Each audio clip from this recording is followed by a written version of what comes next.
അപ്പൊ നിങ്ങള് ഭയങ്കര ലക്ഷങ്ങൾ സമ്പാദിക്കുന്നുണ്ടെന്നൊക്കെയാണ് ആൾക്കാർ ചിലപ്പോ പറയുന്നുണ്ടാവും.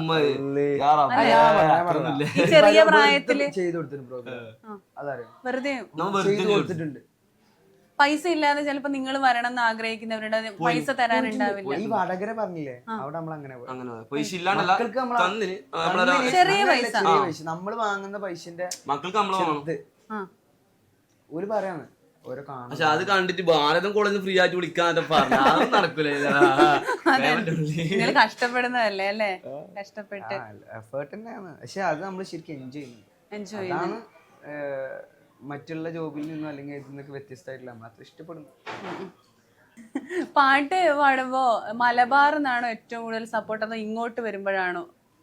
അങ്ങനെയൊന്നും, അതായത് ഒക്കെ സെയിം തന്നെ. അതില് മലബാർ ലൈക്ക് അങ്ങനത്തെ ടൈപ്പ് പാട്ട് അങ്ങനെയൊന്നും ഇല്ലല്ലോ. നമ്മള് കൂടുതൽ ഇപ്പൊ പെർഫോം ചെയ്തിട്ടുള്ളത് മലബാർ ഭാഗത്ത് തന്നെയാണ്. ശരിക്കും നമ്മള് ഇത് സ്റ്റേജൊക്കെ നമ്മള് കൂടുതൽ എടുത്തിട്ടുള്ളത് മലബാർ. പത്തനംതിട്ട. അവിടുത്തെ ആരെങ്കിലും വിളിച്ചു? Booking Pathanamthitta women's college.